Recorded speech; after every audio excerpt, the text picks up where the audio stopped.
মাটির ২৮০ ফুট নিচে ১৮ স্তর বিশিষ্ট বিশাল শহর, যেখানে স্কুল, গির্জা, বাজার, গোয়ালঘর থেকে শুরু করে যা প্রয়োজন সবকিছুই রয়েছে। যেখানে বসবাস করতেন প্রায় ২০,০০০ মানুষ। সবচেয়ে অবাক করা ব্যাপার হচ্ছে, শহরটি গড়ে তোলা হয়েছিল এখন থেকে ১০০০ বছর আগে। এছাড়া আস্ত একটি নদী প্রবাহিত ছিল শহরের তলদেশ দিয়ে। পৃথিবীর বিস্ময়কর এই শহরের নাম ডেরিঙ্কুয়ো, যেটি তুরস্কের কাপাডোসিয়া অঞ্চলে অবস্থিত। এখন পর্যন্ত আবিষ্কার হওয়া পৃথিবীর সবচেয়ে বড় ভূগর্ভস্থ শহর এটি। রহস্যময় ডেরিঙ্কুয়ো শহরের খোঁজ পাওয়া যায় ১৯৬৩ সালে। এর আগে কয়েক হাজার বছর ধরে মাটির নিচে লুকিয়ে ছিল এটি। মাটির প্রায় ২৮০ ফুট গভীরে থাকা এই শহরটিতে ছিল সর্বমোট ১৮টি স্তর, যাকে তুলনা করা যায় ১৮ তলা বিশিষ্ট বিশাল কোনো দুর্গের সাথে। মাটির নিচের এই শহরের পোষা হতো ছাগল, ভেড়া, বাছুর সহ বিভিন্ন ধরনের পাখি। প্রতিটি ঘরেই ছিল এসব পশু পাখিদের জন্য খাবারের ব্যবস্থা। এছাড়া ভূগর্ভস্থ শহরে ছিল খাবারের দোকান, মদের ভাণ্ডার, কবরস্থান এবং বেশ কয়েকটি উপাসনালয়। পর্যাপ্ত যোগাযোগ ব্যবস্থা ছিল শহরের মধ্যে।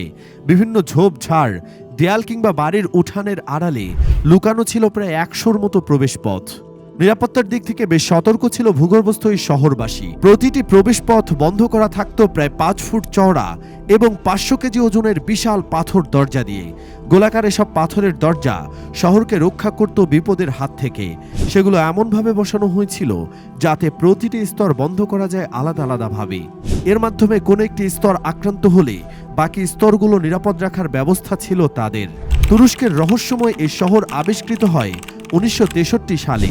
সে সময় স্থানীয় একটি সাধারণ বাড়ি মেরামত করতে গিয়ে খোঁজ পাওয়া যায় এটির। ওই অঞ্চলে মাটির নিচে এমন অনেক স্থাপনা পাওয়া গেছে, তবে এর মধ্যে ডেরিঙ্কুয়ো শহর সবচেয়ে বিশাল এবং গভীর।